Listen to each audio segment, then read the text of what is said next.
Hello, welcome back to our video. Ito po yung kaganapan sa aking pagbabakasyon or 2023 video recap.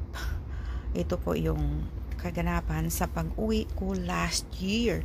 So ito na ang gagawin natin. So parang mai-highlights lang natin yung iba dito, no?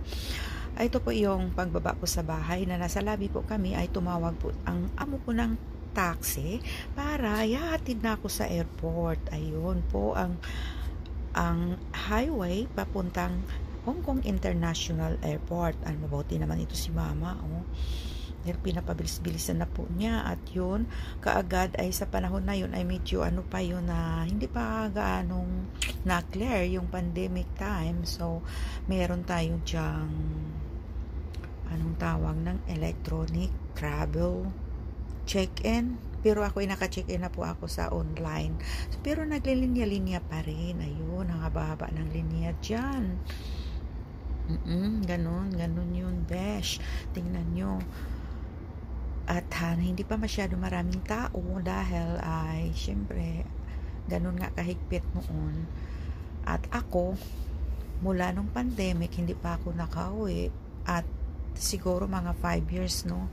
Hindi ako nakauwi, kaya yan. So excited. So ayun, panoorin natin.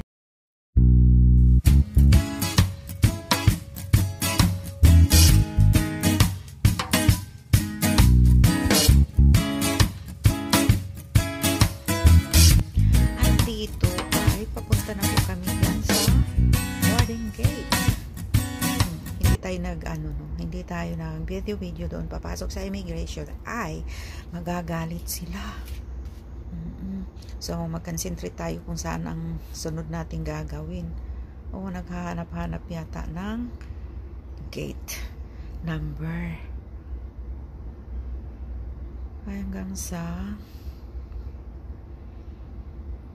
haba-haba pang lakarin. Iwan ko, nakalimutan ko kasi ang airlines ko is Philippine Airlines. Nakalimutan ko kung kung anong terminal. Syempre nag-check-in tayo sa Terminal 1, no? Pero ang haba pa rin na lakarin papunta doon sa boarding gate. Ayan, lakad pa ng lakad. Ayan na po. So nandito na tayo sa boarding gate. Gate 12 or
habang nasa boarding gate na tayo, tinawag tayo ng gutom. So ito, bumili na nga tayo ng sandwich habang nagantay tayo ng ating airplane, dahil po ay medyo earlier ninyo ang flight po dito. Yan na po si Lola.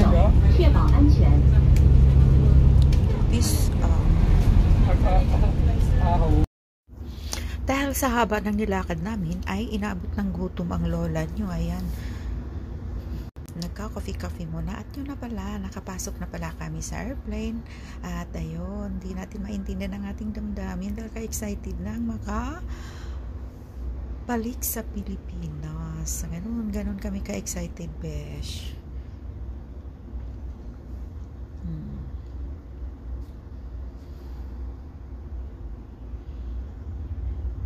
Hindi pa masyadong maraming pasahero dyan dahil yun na nga, wala pa masyadong nag-uuwian. Ito, ang ganda dyan. Ang naganda na ako dyan dahil nasa window side ako sa lahat na flight ko. Come and to go and to go come back is nasa window side talaga yung upuan ko. And the good thing here is that nasa window side ang ating na upuan, kaya may time ako mag-video sa labas. Ito lang, pataas na yung airplane. Siyempre, para maramdaman natin yung mga excitement ka na talaga. At abangan mo ang pagdating ko sa Davao.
Ng pataas na po ang airplane namin ay kasalukuyang nakatulog ang lola nyo.